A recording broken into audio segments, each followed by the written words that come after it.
Hello there. This is Andrew Colsky with StopMyOCD.com. And today we are bringing you an exciting video. We're going to be speaking with Shaun Flores. Shaun is someone living with OCD, and he has agreed to share his story with us. So, Shaun, why don't you go ahead and introduce yourself to the audience? Yeah, thank you so much for allowing me to come on your podcast. I've seen you've been doing some great work, and it's a big honor to be here to telling my story, as you said correctly, living with OCD. So I do a lot of mental health advocacy. I want to go on to become a therapist or a counselor to help other people with OCD. I do workshops on mental health. I do public speaking. I do article writing, talking about my experience of mental health from a somewhat disordered eating to having OCD and ADHD as well, for sure. So that's the best way to describe myself. I'd say I'm a mental health advocate. Yeah, well, it sounds like you're doing a tremendous amount there. And if you have a website or anything that we could post on the notes below the video here so people could find some of your articles, I'd love to do it. Yeah, no, for sure. I don't have a website at the moment. I need to build one. I need to get more money to get a website up. However, I do have a portfolio. I'll be more than happy so everybody can see more of the work that I'm doing for sure. Fantastic. Absolutely. So why don't we start off with you telling us a little bit about yourself? When did you first think you might have had something like OCD, and when did you officially find out that it was OCD? Well, truthfully, I never thought I could ever have something like OCD because I grew up believing that OCD was all about cleaning, very similar to most people in the common culture or pop culture, as we might say. I used to watch a show on Channel 4 called Obsessive Compulsive Cleaners in the UK. And my mum used it almost as a tool to reinforce to me why I need to keep the house tidy because if I didn't, people would come in and clean the house, which is a very typical Caribbean thing. And for years, I still just kept my room tidy. I didn't really have any what I look back on now, OCD symptoms. But I knew something was up when I had an intrusive dream. This dream was questioning and making me question my sexual orientation. I had a dream of a white guy in boxers, and this thought popped up into my head, which was, "You're gay." I remember I threw up in the toilet, and I just, from that moment on, for about 2, 3 years, I kept looking for evidence to prove that I was gay. I couldn't stop obsessing over and over. And during that time period, I was also in the modeling industry. So I was getting a lot of homosexual attention. And I don't regard myself as I'm heterosexual, but I think I was very uncomfortable with the idea of being gay. And that's probably internalized homophobia coming from the Caribbean community I've grown up in, and also Christian fundamentalism, which is what I grew up with. I grew up Seventh-day Adventist, where we believed that it's not something people would ever really truthfully speak about. But I grew up and I remember when I was 11 years old, they asked me what did I think of gay people in primary school. And apparently my answer was, I believe gay people should have been put onto an island to stop spreading the disease. That was my response. So that tells you there's some sort of homophobia, which I think has played into my sexual orientation OCD. And this is me being very open and honest, because I think if people are going to come onto a podcast, they should definitely always be open and honest. I think that's something that's really important for the listeners and for other people out there with OCD. It doesn't mean we're all homophobic, but for myself, I say there is a sense of internalized homophobia. Then after that, when I was with one of my friends, I had thoughts of sexual assault. And when I was with her, terrified me. I remember that I absolutely panicked. I was terrified by the thoughts. I believed that to have the thought in my head meant that I was going to act on them. So I was convincing myself I must have been somehow hearing voices. So I screamed at her to leave. I tried to sleep, and images of suicide, murder, and blood all popped into my head. I just couldn't cope. I called the ambulance. They came to check for me. And I said, no, I'll be all right. So I started therapy via a charity. And when I started this therapy, they were asking me questions, and it just made my thoughts worse. I didn't know this was an inner narrative. I didn't know this was anxiety. I couldn't understand it. And then I reached breaking point last year when I started having suicide thoughts. When I was out with one of my friends and I was convinced I wanted to die. I was convinced that to have that thought meant that I was 100% ready to die. So I got into an Uber, super depressed, and I called all my friends and I told them I no longer wanted to be alive. And in the friendship group, I'm usually the individual that everybody comes to for support. So nobody really knew how to help me. And I woke up on Saturday, the 4th of June, and I just said, I can't do this anymore. So I called up the NHS, which is the National Health Service over here in the UK. And they couldn't help me at the time either because they were overbooked, or there was too many patients, I think might be the correct word, which is a very classic symptom issue in the UK actually. That's a whole nother conversation for another day. Some people would argue the NHS is being mismanaged and run into the ground. So I found this therapist online called Emma Garrick, the anxiety whisperer, and I just begged her for a phone call. I said, "What?" I said, "What's wrong with me? Why am I having the thoughts that I'm having?" She picked up the phone, and I just started crying my eyes out. Again, asking her, "What's wrong with me? Why am I having the thoughts that I'm having?" And she said, "Shaun, you have OCD." I said, "What do you mean?" I couldn't really understand. And I wish I recorded that phone call to look back on it and to really see the kind of person that I was, because I was at breaking point. And I said to her, "Am I going to ever get better? What's wrong with me? Why am I having the thoughts?" She was like, "Shaun, I have OCD too, and I'm alive. I'm still living." And we begun therapy the following Monday. And if it wasn't for her, I don't think I'd be here to this day. She saved my life. There's no other way for me to put it. She saved my life. Wow, that's a pretty compelling story, and I'm still kind of shocked a little bit about the statement that you called the health service. You're suicidal, and they're busy. I just can't wrap my head around that. Yeah, they suggested a book to me called Break Free from OCD, but I'm sure if anybody knows, when you're having a mental breakdown, you're not in any sort of place to absorb any sort of information. You're in hell in your mind. And I really was in hell. And you know, I look back and I'm still surprised I've made it through. I'm still surprised I'm sitting here able to have a conversation with you, because I wrote suicide notes. I contemplated ways to take my life. I couldn't sleep. I was an insomniac for a while.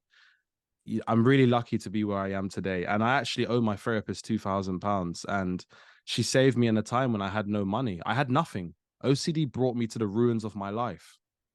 Oh, wow. So you're saying that without that phone call with that therapist, that was your last straw. That was your last hope. Yeah, I don't know what I'd have done next. Truthfully, I don't know. I reached out to so many people on Instagram. I reached out to so many people via email. I reached out to other services and they were all charging. And I just didn't have the money. I didn't realize for the last couple of years just how bad my mental health had become. And I didn't tell people the thoughts I was having because I was so ashamed. I Mhm. was so ashamed and terrified to tell anybody the type of thoughts that I had. Right, right. Well, that's something I want to explore a little bit more, because I can't tell you, over the last 2 months in my own practice, and my practice is primarily OCD and then some anxiety. And the number of sexual orientation OCD cases that I have, I'm kind of surprised. It seems like there's just a lot of them have sort of come about. And one of the questions for people watching this video that I'm sure they're asking themselves is, well, tell us more about what that means, sexual orientation OCD, because don't you just know who you like? Yeah, so the best way for me to describe my sexual orientation OCD is if I could admit a guy was good looking and I got a groiner response, which I didn't know was a groiner response then, I believed I was gay. If I went to the sauna and the steam room in my gym and there were good looking guys around, or I could admire a guy's physique, it meant I was gay. I would obsess over and over. And this is me being very open and honest, so not in a very crude or deplorable way, but Mhm. even in sex, if I was able to maintain an erection, I'd be like, but I'm supposed to be gay. This does not make sense. And then if I couldn't get an erection because I was too in my head, I was like, this proves I'm gay. It was constant cycle. It was a constant back and forth I had with this OCD. And it ruined so many things in my life, relationships, romantic relationships. I couldn't go out. I couldn't enjoy anything. I was obsessing in my head. So for me, it was the idea of the mere acknowledgement a guy was good looking meant I was gay. And I've had many sexual orientation dreams, actually, funnily enough. I've had some recently, and I caught myself obsessing again. I'm like, well, cool, if I'm gay, so be it. If I have a sexual fantasy about a guy, it doesn't mean I'm gay necessarily, because I think my OCD has also played on certain fantasies I've had, in particular to like one individual who acts a bit very feminine and plays on on some other stuff in my life. But it got cloudy, it got murky, and I couldn't separate the wheat from the chaff, so to say. I couldn't understand what was going on in my head. If I was around one of my friends, I remember every single Saturday, my friend and I would go shopping together. And I used to have constant command, intrusive thoughts, which were kiss him, kiss him, kiss him, suck him off. I've had it all. And then when I was high one time on cannabis and I said to my friends, I think I'm gay, my friends were like, yeah, sure, it's okay if you are. But then there was a time when I said to my friend, I think I'm gay. And he said, so what if you are? And my brain snapped into some sort of logic. It was like, wait, I'm not gay. But then it went straight back into the OCD loop. I didn't, again, know at the time this was OCD. So that's the way my sexual orientation OCD manifests. So then when you finally realized that you were dealing with OCD, how did you process that to understand that your particular thoughts were OCD versus maybe someone else who's actually struggling with their sexual orientation and doesn't have OCD? How did you finally figure it out? Well, truthfully, I didn't. If it wasn't for the therapist I had that helped me to really understand things a little bit more, you know, I didn't understand what these thoughts were. I started going off and doing my own research into ego dystonic thoughts, right? So Mm-hmm. OCD thoughts are ego dystonic, meaning they're against your morals and nature. Ego syntonic thoughts are in alignment with your morals and values. And what I started to realize was, and another therapist I'm speaking to at the moment, who I'm doing some work with, said to me, he said, the difference between OCD is it's the constant doubt. It's the constant doubting, whereas somebody who maybe is questioning their sexuality doesn't doubt it 24/7. Compared to somebody, let's say if I went now and I ended up embarking on some of the doubts and the questions I had, that would probably fuel the fire to my OCD even more. So it's the obsessive, incessant, repetitive doubt that you're constantly trying to find an answer, which is where the OCD monster really feeds itself. Mm-hmm. Right. So today you said you're working with a therapist. Are you also taking any sort of medications, or you're just doing therapy? So I'm just doing therapy. I came off antidepressants earlier this year. Thankfully, I decided to make the decision to take my life back because I wanted to also show my brain that I didn't need antidepressants to be able to cope. Now, everybody's story is different. Some people need antidepressants, and that's absolutely okay. I'm not here to judge, and I'm not here to say that you're any less. For me, personally, I didn't want to rely on antidepressants anymore. I wanted to put the tools that I had in place, sit with my anxiety, and teach my brain it was going to be okay. So I do mainly therapy at the moment. At this current moment in time, just to give people perspective on what happened last year, I tore my ACL in my right knee, and I'm actually going for surgery on August the 14th. I've got a GoFundMe out because I'm trying to raise more and more money for surgery and for the physio. So that happened. OCD diagnosis. I ended up for hospital with 3 days for 3 days with pneumonia. My Mm. auntie died. My cousin got murdered. He got tied up and he was found in the back of a boot. He was involved in drugs in Trinidad, where we're from. Then my other auntie was diagnosed with cancer and my half brother died. And just 3 weeks ago, the auntie that was diagnosed with pancreatic cancer died as well. And I'm going for my surgery on August the 14th. So when I say to people that these last 2 years have been the toughest years of this last year has been the toughest year of my life. And I'm about to go into another tough year. And I'm looking to rebuild in every way possible.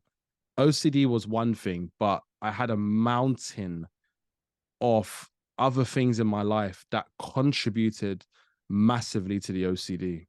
Right. Wow. So, the fact that you're doing the awareness stuff that you were talking about at the beginning of the video as a response to a lot of this pain and trauma and struggle that you're dealing with, because that's a lot of stuff on your shoulders in a short period of time. But the fact that you're responding in a way that's got a lot of positives to it is really speaks a lot of your character. And I think you should be proud of yourself that you're taking that positive spin. And for those of you listening, and the fact that Shaun had mentioned he's got a GoFundMe out there, in the bottom of the video on the notes, I'm going to put a link to his GoFundMe page. So hopefully people will be able to get access to that and maybe contribute something for you. Thank you so much. I appreciate that. And again, I grew up in a community where we never ask for help. We keep our problems inside. And I realize I don't want to live life like that anymore.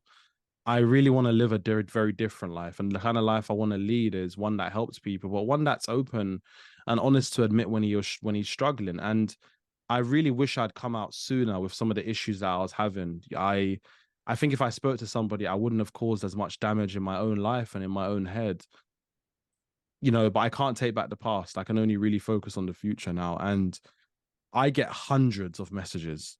I have been on a social media detox recently, and I went back to TikTok and I saw over about 20 messages from people, all with OCD, asking how can they get help, what advice would they give, and so much more. There's so many people out there suffering in silence, and I've got a lot of plans. I really want to help more and more people with OCD. So my next plan is to deliver a TEDx talk for people with OCD as well, to get that to absolutely skyrocket via YouTube.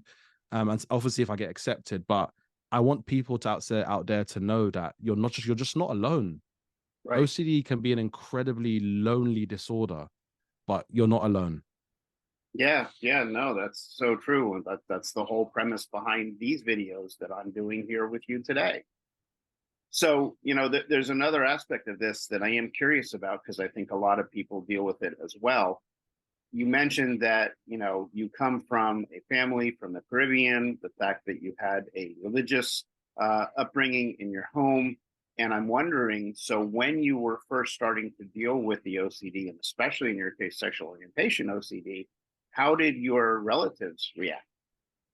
So unfortunately, my dad died on Christmas Day when I was 6 years old. So I can't really obviously confide in my father. My mother was away in Trinidad at the time. She came back. But if I'm going to be very open and honest, my mum's from a very different generation. They don't understand it. And I think my mum has a lot of anxious behaviors as well that I've actually inherited as a result of the environment I've grown up in. When my dad died, it rocked my mum's world. And my mum was never the same. And only now have my family actually really realized that since I spoke about my mental health, they're starting to understand things very differently. They're not going to agree with everything, and that's absolutely okay. That's normal. But my relatives couldn't help me. And I didn't feel I could go to them because they're not the kind of people I could go to and say, guys, I'm having thoughts about sexually assaulting someone, guys. I'm having thoughts about killing people. They'll say to me, you're mad and you need to be prayed for. They'll probably take me to church and reinforce who knows, some religious OCD in my head for all I know. So the Right. people that I could rely on were mainly my friends, but it was my therapist. I say this all the time.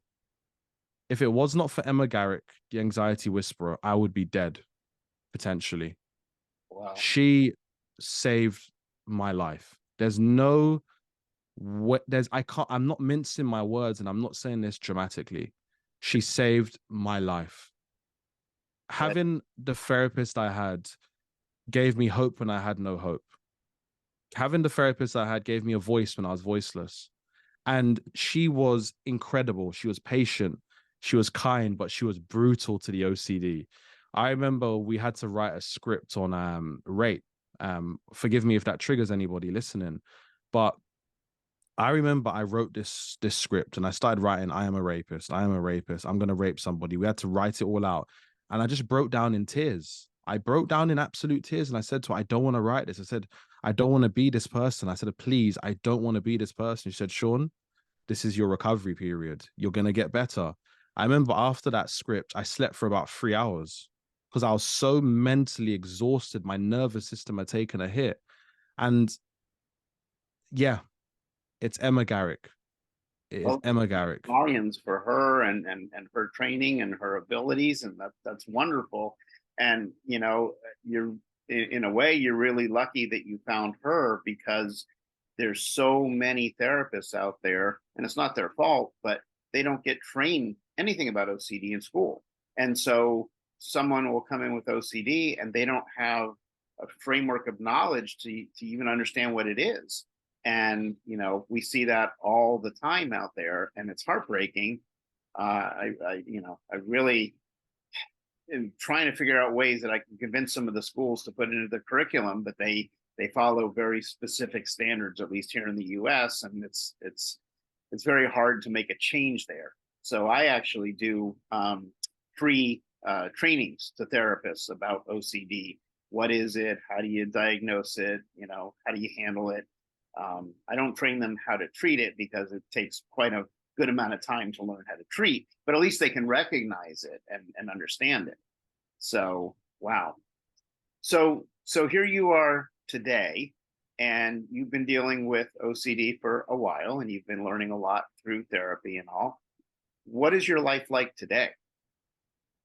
What a fantastic question. And you're right that we need more in school. The treatment would essentially be creating models and practices in which we can catch OCD earlier. There's more research out there that proves that OCD is a progressive disorder. It gets worse as time goes on if untreated. And that's what happens. Usually it takes up to 10 to 15 years for the average person to be diagnosed with OCD. And we've seen that happen. Some people have gone years, even longer than 10, 15 years. I've had people reach out to me and say, for the last 20 years, I've just realized what I've been living with. It's OCD. And I'm just like, wow, we need more. So that's why, very similar to yourself, I'm trying to go into schools. I'm trying to use as much publicity as I can to promote this message. So you best believe we're on the same mission. How does my life look now? All my paychecks go on my debt, if I'm being very honest. I just paid off £900 in 2 days in debt. I'm getting ready for my surgery on August the 14th. I'm still having OCD flare-ups. I'm working part-time at the Lego store just to accumulate some money. And I love Lego, so that's also been good. But I want to go on after my surgery to really become a counselor and a therapist. But I'm going to have to relearn to walk. I'm going to have to relearn to rebuild my knee and so much more. So at this moment in time, I'm getting ready mentally for the surgery. And it's a tough period that I'm in. I'm saying this because I don't want to delude people, and I don't want them to look at me as just only a success story. I still have my struggles. From the Mhm. fallout of the mental health breakdown I had, I'm still here. And that's testament to something. Something keeps me going. And that's because I want to serve the community. It's people like yourself, Andrew, when you reach out and you value my story, it reminds me of why I do what I do, because I left the advocacy space feeling very frustrated for a while. I felt as if people weren't valuing my talents because I wasn't receiving any sort of remuneration for it. So I really want to get the skills, the practical qualities to go on to save other people's lives with OCD. That's the future goal. But at this moment in time, yeah, I'm getting ready for surgery. I'm taking every day as it comes right now. And I'm getting ready to rebuild my life and to make peace with the idea my life will never be the same from when I had my breakdown. And that's also been quite a tough pill to swallow. Yeah, yeah, wow. But you say your life will never be the same, but you certainly grow a lot and improve and move into new areas that you wouldn't have done before, right?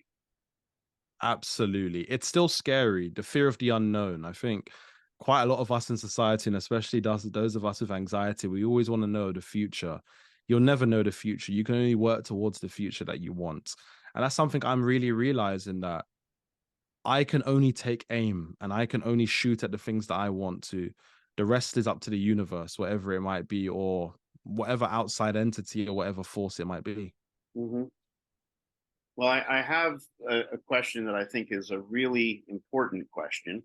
And that is that if somebody is watching this video and either they themselves are the person, or they have a friend who's the person who is in a situation like you were describing, where you were at your wits' end, you were desperate, you were suicidal, you didn't know which way to turn, your friends didn't know how to help you.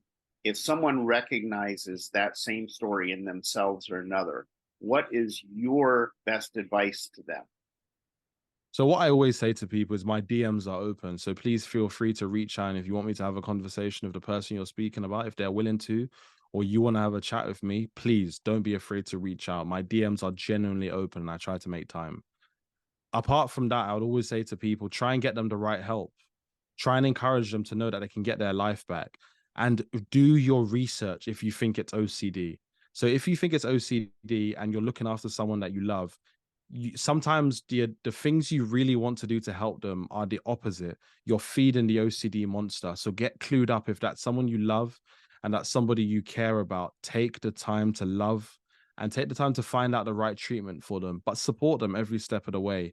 Do not let them go and make them believe that they'll never get better, because too many people with OCD think they are never going to get better. Also, find community groups. There's so many on Instagram, Facebook, all over the world. Speak to people, find out you are not alone.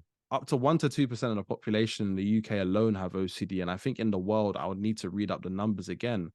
but it's so much more common than people generally think. Individuals such as Donald Trump, Leonardo DiCaprio, Michael Jackson, Ray Allen, J. Cole, all these people have OCD as well. They just don't speak about it. It's not pleasant. It's not popular to speak about because of the type of the taboo thoughts that you have. So you're not alone in your struggle. You may feel alone, but there's so many of us out there that have it. And it's really important that you find a community that will help bring you back up when you have nothing. Yeah. Well, I wonder, in the US here, we have only within like the last 2 or 3 years, they established a telephone number 988, and that's strictly a suicide prevention hotline. Do you all have something similar in the UK? Yeah, we've got quite a few different charities. So there's the Samaritans charity. I called them 3 nights in a row when I was really bad with OCD. And when I've got really anxious, when I struggle to sleep, I've called them. But I've also realized it's a compulsion. So that's something I can't sit with the anxiety sometimes. So I've got to learn to sit with that. But there are quite a few charities you can speak to when you're suicidal. And there's a lot of different cafes you can drop in that are 24/7. There's many different services you can access when you are feeling suicidal in the UK. Good. So at least there's access to something. For sure. Now, I don't know the answer to this. Have you ever participated in a support group? Yes, I actually have. I've gone to a few support groups and I found I think it's been a hit and miss sometimes. Sometimes it's a very positive space. And there's other times when it can feel almost as if I'm stuck right back at square one with OCD. So I try to make sure I give to myself what I need before I go into these support groups. And I try to figure out if these support groups are going to be a good space for me to be in. I'm also hoping to join, there's a men's support group for those with OCD, which I think is going to be incredibly important. So I'd like to see if I can give my time and energy for that. But I want to have the right qualifications and the skills. So I would like to train as a peer support worker. And as I said, I want to be a counselor and a therapist and to add conducively and productively to these support groups. Hmm. Hmm. Are you familiar with the International OCD Foundation? Yes. So I do a lot of advocacy with the International OCD Foundation. I've written about 7 articles. I wrote an article addressed to Swig Life when had they put up something on the internet which was obsessive cup disorder. So again, mocking OCD, not really realizing just how terrible OCD and these brands are always using cheap OCD marketing tactics to try and really bring people together. And so, yeah, I do a lot of advocacy with them. I was hoping to go to the International OCD conference, but again, I was in debt, so I wasn't able to go. But I'm hoping to maybe be able to go to for the next one, potentially. I'm not sure yet. I'm going to see what happens. Right. Well, if you do, I'll meet you there. I tend Definitely. to hold them. So the other thing about IOCDF, and that's their website, is iocdf.org. They have a listing of support groups all around that are online as well as in person. So there's a lot of resources there for someone who may need information, resources, and they're not sure where to go to get legitimate, solid, quality information. So it's a great resource. Just that website. Absolutely. I definitely highly recommend the IOCDF. There's a few other different charities out there in the US and the UK. There's quite a few, but I really want to work with these charities more to drive home this message of OCD. Hmm. Great, great. So, in wrapping up here, is there sort of a final message that you would have for either someone with OCD, family members of someone with OCD, or someone who's a friend of someone with OCD? Yeah, I do. And my catchphrase is OCD was the worst thing to ever happen to me. And I'm determined to be the worst thing to ever happen to OCD. And I mean that with everything in me. So if you're out there and you have OCD and you're alone, you're struggling, you haven't told anyone, come and speak to somebody. The world deserves you. The world needs you. I know our thoughts at times we feel like we need to take our thoughts seriously, but our brain is. I remember I saw a really funny meme that said your brain is a piece of meat and it zaps electricity essentially, and you poke it with a stick and you're like, wow, come on, brain, just work. Sometimes our brains misfire, especially for us with OCD. We have a misfiring brain, but it does not mean it's the end for us. This is the rebirth of your life. Speak to somebody, Come in, as I said, my DMs are open. Find those support groups, reach out to those charities. Do not give up on yourself, and do not give up on the people that love you the most. And most importantly, don't give up on that loved one who's living with OCD. It's a serious disorder. It seriously takes people's lives. What might seem easy to us on the other side, we don't know what's going on inside somebody's head. So as I said, get clued up, get educated, do your research, because as I said, sometimes what we think is going to help someone is the exact opposite when it comes to OCD. Right, right. Wow. That's very moving. You sent chills up my spine as you were saying that. So I can tell the sincerity in your voice there, and I really appreciate that. And I'm sure that anyone watching this video appreciates that as well. So, you've mentioned your DM several times, so I'm going to put those in the notes below the video. I'm going to put your GoFundMe there as well. Anything else that you want me to put, I'll put in there so that people can, reach out, because that's really, really important, that to be able to reach out to a live human being and get a response who understands what you're going through is so powerful. And your knowledge, your understanding, your presentation is very powerful, and I think it would be really helpful. And certainly counseling is a great career for you, because you're just natural at what you need to be able to do to be successful there. So I want to thank you for spending your time with us and being open and sharing some really difficult personal information. But I think it goes to the benefit of so many people, and you're reaching out to so many people and helping them. And that's really important. So thank you for your time today. No, thank you so much for giving me a platform and to tell my story. And I think the work you're doing is incredibly pivotal for the community. So we need more and more people like yourself. I'm inspired by you. And for anybody that's listening, just remember, you're never alone.